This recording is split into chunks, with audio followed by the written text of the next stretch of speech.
Welcome back, everyone. I am Meredith Abbott, Manager of Culinary Content here at Sur La Table, and I am with Danielle Voti. I'm the recipe developer. We're coming to you from Seattle, Washington at our headquarters, and today we're talking all about Thanksgiving sides. We'll give you some tips and tricks on timing and what you can do ahead and what you can do last minute, and just kind of make sure you're writing in with all of your questions as we go, and we will get them answered for you. That's right. So we're gonna start it off with, I think, the most iconic, other than mashed potatoes, Right. Thanksgiving side, and that's stuffing. Stuffing, yep. So in this huge bowl, we're gonna mix some bread, about like a 1.5 inch cut. This was stale, and then I toasted it a little bit in the oven. It's Great. gonna be loud.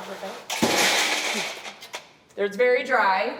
And then to that, just gonna scoop in some veggies. What kind of bread do you usually use for this? I like sourdough. I think it's really dealer's choice. I think wheat would be good.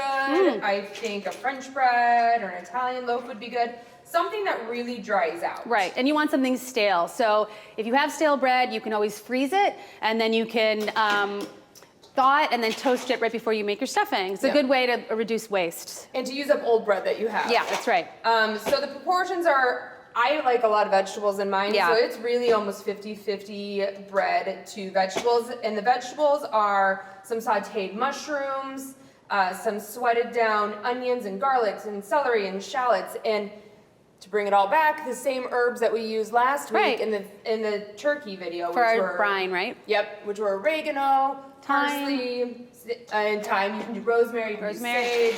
So this is gonna get tossed together to kind of disperse it. What if you wanted to add meat to this? What would you do? Oh gosh, before you saute the vegetables, I would brown some sausage, some pre-made sausage, if you like pork or chicken or whatever, or bacon. What else do people use? I usually keep my stuffing vegetarian. Right. Just because we're here in Seattle. I don't know, I do Friendsgiving, and my friends, their dietary needs are all over the place. Right, so it's a good vegetarian side dish. My mom always did pork sausage, and she would put apples in it. So that's kind of another meat dish. All right, we're gonna give the vegetables a little taste for seasoning, because this is our opportunity before it goes in the oven. It's good. Salt is good. Yeah. It's crunchy. I'm happy. The celery is really nice in there. You don't cook your vegetables for too long because you want them to have some texture. So to this, vegetable stock or chicken stock, whatever kind of stock you want to use. Hopefully you've saved your pan drippings. Your pan drippings. So I'm putting in about 2 cups to start. Okay. Tossing it up. Now, how wet should this be? Yeah. So this is a question that we get a lot, is how to prevent my stuffing from being super dry. So I will make sure that when I touch this, the bread feels a little bit spongy, like it's gotten some of it. And then you want a little extra. Sometimes after I put it in the casserole, I'll pour a little bit extra stock on top. It's a good tip. Yeah. So it doesn't dry out in the oven. Nothing is worse than dry stuffing. Correct. And I like texture on mine, so I don't want it to be too soupy or soggy. And then I'm going to try to gracefully pour this in the pan. These are one of our great Lamarck bakers. I love these because they have the handles, which make them really easy to move in and out of the oven. Right. And Danielle, this is also, a lot of this can be made ahead. You could toast the bread the day before. Right. You could saute your vegetables the day before. Could you assemble it the day before? You can, but this is, this took us 1 minute to assemble it. I would maybe do this day of just so it doesn't get too soggy. Okay. And then I'll just kind of mush this around, technical term. Right. And definitely I feel that the top of my stuffing is feeling a little bit dry, so I'm actually just gonna go ahead and pour the rest of this. And before you put it in the oven, I would just maybe wait like 15 minutes. To let the bread absorb? Yeah, like you would for like a bread pudding. Got it. You can even press on it a little bit. But there's your stuffing, ready to go in the oven. And we're not doing it inside your turkey. We talked about this in our last video, is that it's not necessarily safe to be baking your stuffing in the carcass, in like the cavity of the turkey. So best to do that. And then when's the best time to bake this? when you're resting your turkey. Oh, that's right, we talked about that. Resting your turkey, so. 20, 30 minutes in the oven. There's nothing raw in there, so you Right. don't have to worry about coming up to a certain temperature. Right. You're just warming it, toasting it, and getting it ready to serve. Great. So super simple. Stuffing is not difficult. No, it isn't, it's You so could put easy. cranberries, you could put apples, all sorts Yep. of variations. But Chestnuts? Chestnuts would be delicious, but the method is still the same. Right, method is the same, right. Okay, So what are we on doing to next? The next make ahead. Oh, beautiful. So this is a root veggie gratin. Again, great. This is like a riff on another potato dish. Right. Can be made ahead. This is a series of thinly sliced root vegetables. One's not really Right, a root not that. vegetable because it's butternut squash, but we have Yukon Gold potatoes.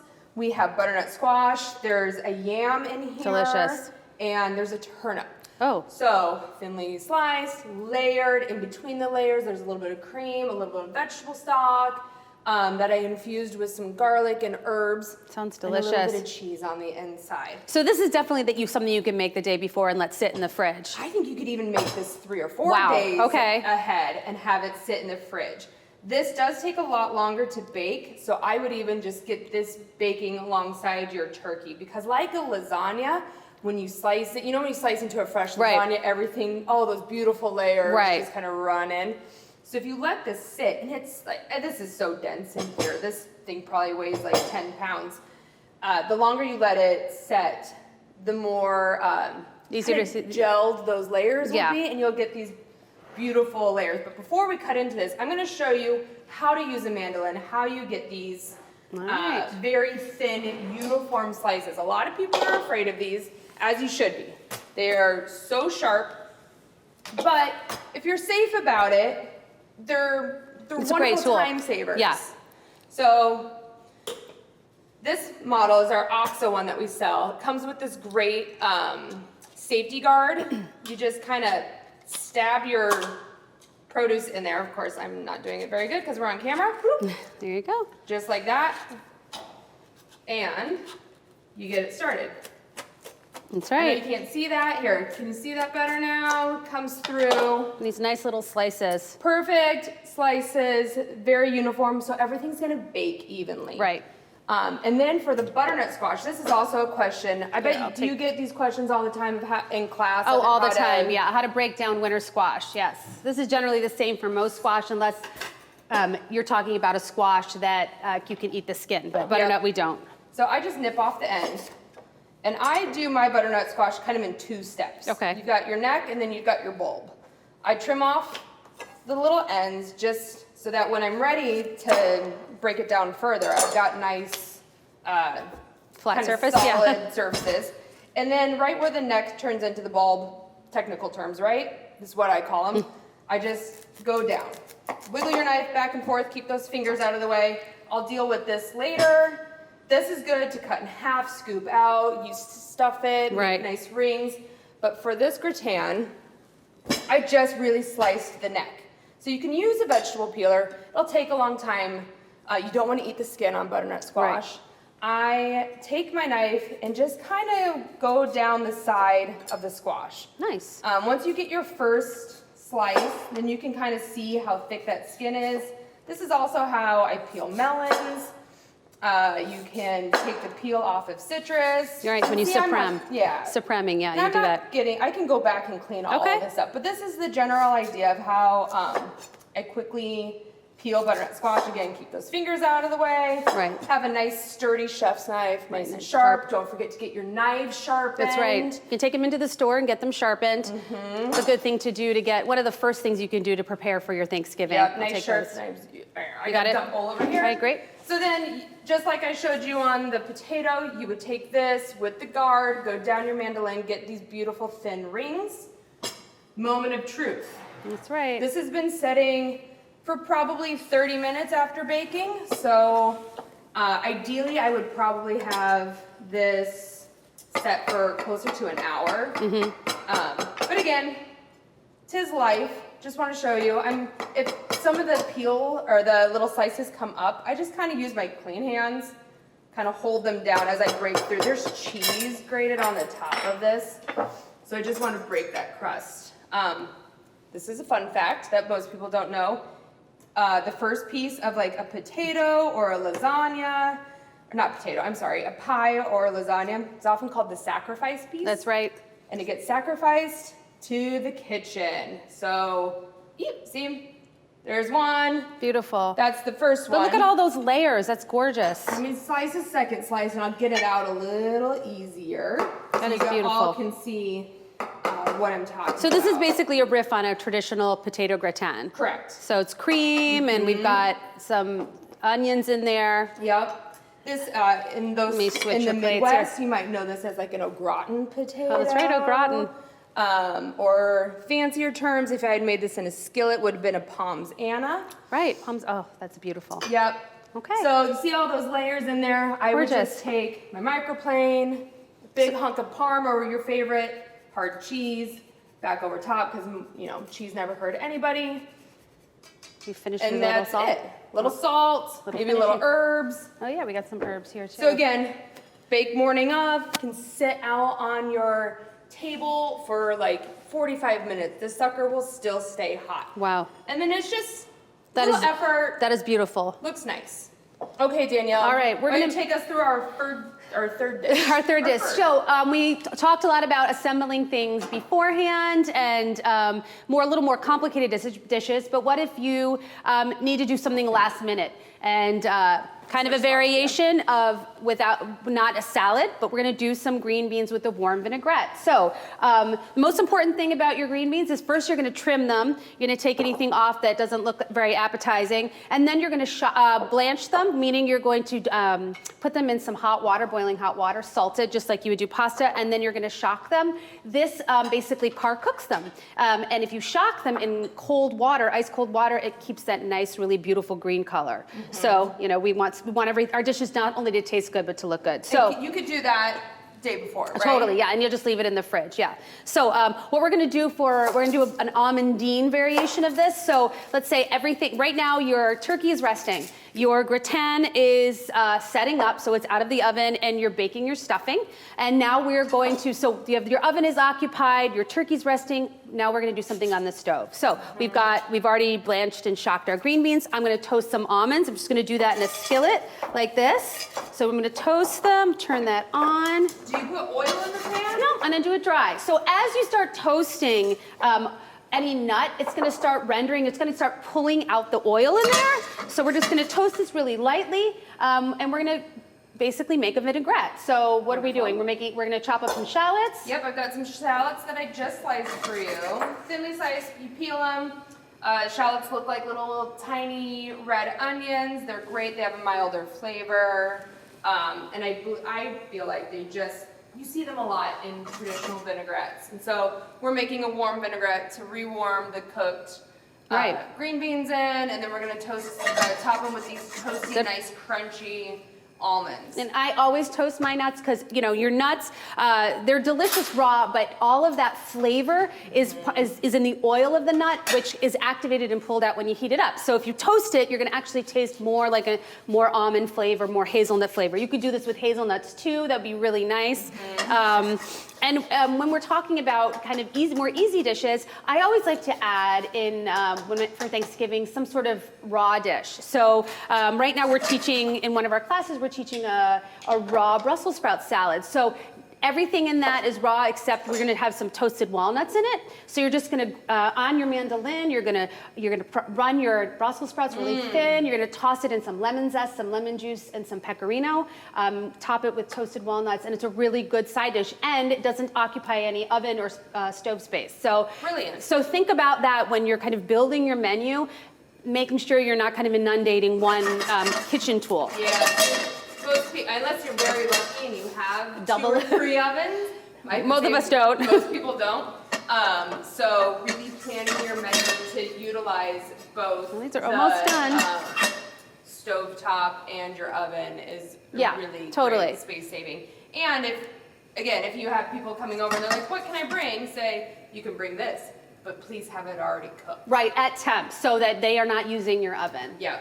So and you Nothing's can worse than no, that. no, and you can eat a lot of things at room temperature. So we're just gonna get a little bit of toast on here, and I know they're done when I smell them. So they smell great right now. Can I have those tongs for me, please? Yeah. Get these out. So yeah, I'll use the spatula. So right now we're going to make our warm vinaigrette. So, Same pan, right? Same pan, yes. That's the other thing. I'm all about not having too many dishes. So we are going to heat up some olive oil in my pan that's nice and warm. And then I'm going to sweat my shallots a little bit, get some them have a little bit of color. There you go, I got your bench scraper so you can pick up Thank everything you. need. That's it. Just going to sweat would you these. like some chopped herbs? Yes, I would love some chopped herb, maybe some parsley. Great. What else do we have over there? We've got thyme, Maybe some parsley. thyme would be good too. Tarragon would also be really nice in this. I'm gonna put a little bit of salt on here. I like to simplify my shopping list, and if I'm going to buy herbs, I'm going to make sure I use those same herbs pretty much throughout the entire meal. This is such a nice basic herb mixture. I'm gonna add a little more oil Parsley, here. thyme, rosemary, oregano, that it's so multi-purpose and versatile that maybe morning of, if somebody's too comfortable with the knife, I would say, Right. hey, please pick all these herbs. Picking herbs Right. is great for kids. It is, it's a really good, yeah, that's a good thing to keep them occupied. Yep. And So then- all I want is a little bit of color on here, then I'm gonna add some of my lemon zest. I turned it off the heat. Great. And then I'm gonna add some lemon juice right here. Yeah. This is gonna be my acid, so I'm basically building a warm salad dressing. So this is my acid, which I'm putting liquid into some oil, so you can nice splatter a oil. little. I'm gonna stir that up. I'm gonna add some pepper to this, excuse me. Sorry, I moved it too far. And you could, if you want a little sweetness, you could add a little maple syrup to this. You could add balsamic vinegar instead of lemon juice. Yeah. More olive oil. And then You need your tasting spoon. I do, I'm gonna taste it, and see. Just wanna, Yeah, don't burn yourself. good. Okay, so we are going to add this directly into our blanched and shocked green beans. Just that like brightness of that lemon Yep. and the shallot. You could put garlic in there if you really Let's wanted put our to. herbs on there. Yep, fresh herbs going in. And then a little bit more salt. And then And I've some got pepper. one more lemon if you wanted to hit it with a little I bit think more we're good. I think lemon. the acid's Okay, good. great. And then we're finishing with our toasted slivered almonds. And then we're just going to put this in a serving dish and finish it off with a few more almonds to on the top, some herbs.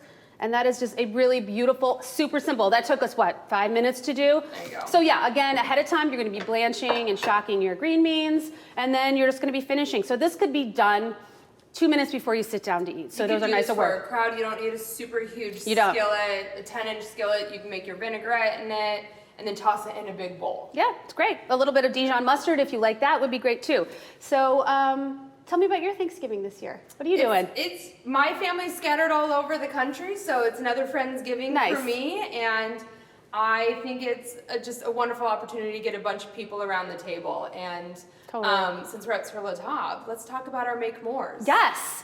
So what are you gonna make more of this? My make more for this year is make new traditions. I like that. What's yours? My make more is going to be making more time for gratitude. My kids and I, we do something called Peaches and Pits, where we sit around the table every night and say something good that happened, something that was hard, but now we're adding gratitude. So we're gonna talk about things that we're grateful for. So more time for gratitude. I think that's just a wonderful Yeah. way to spend Thanksgiving. It is totally. So don't forget to keep commenting your questions and your own personal make mores. Yeah.